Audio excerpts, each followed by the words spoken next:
With the top Trump lieutenant on health care, the director of the Office of Management and Budget, Mick Mulvaney. Director Mulvaney, thank you for joining us this morning. So I want to get a sense of how the president is going to deal with these competing promises. He's promised to repeal and replace Obamacare. He also said he wants a plan that provides insurance coverage to everyone. That's in the Washington Post on January 15th. We're showing it right there. We're going to have insurance for everybody, much less expensive and much better.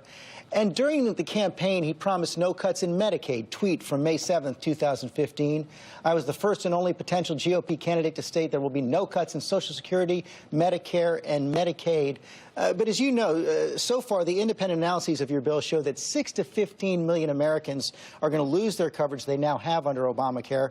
And there will be about $370 billion less in federal funding for Medicaid over the next 10 years. So how do you square that impact with the president's promises? George, there's a lot of moving pieces at one time. Let me see if I can break it down into smaller pieces and parts. We can talk about a bunch of different ones. Talk about the coverage levels, the number of people covered.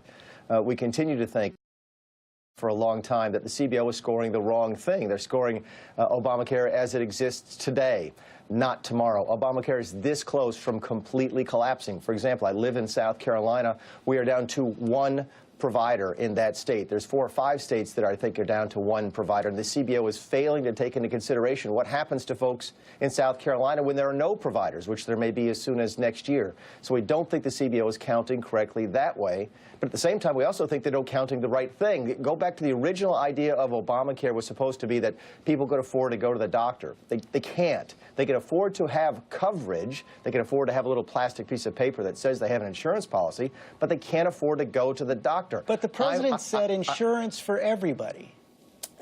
I was on Obamacare when I was in the House. My family's deductibles were over $15,000 a year.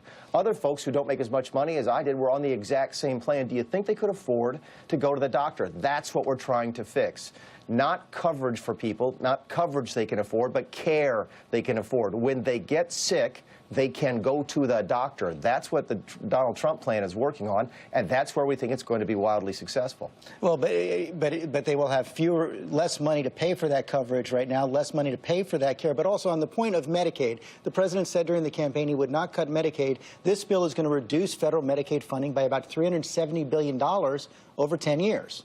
And still give better care, because we're actually giving the governors what they want. I was here with dinner with, I think, 46 of the state governors about 2 weeks ago, and one of the things they kept asking for was more control over their own Medicaid. Again, I was in the state legislature. We would have begged for more control over how our Medicaid dollars got spent, because it's essentially a one-size-fits-all. They're not begging for fewer dollars, Mr. Director. They're begging for better control so they get more efficiency and more ability to serve their people. The Medicaid system as it exists today is a one-size-fits-all system. We fix that. You can provide better services for less if you get the federal government out of the way. That's another thing this bill does. So are you simply saying that if the Congressional Budget Office comes out tomorrow or the day after and says fewer people will be covered, many millions fewer people will be covered, the cost will be going up, that you're simply rejecting that analysis? Actually, I don't think the cost will go up at all. In order for this bill to be reconcilable in the House, as you know, and we're getting deep down into the rules of the Senate now, I apologize for doing that, but in order for this bill to pass on budget reconciliation, it has to reduce the debt and thus save money. But how about on the coverage, though? If it says that fewer people are going to be covered, you simply reject that?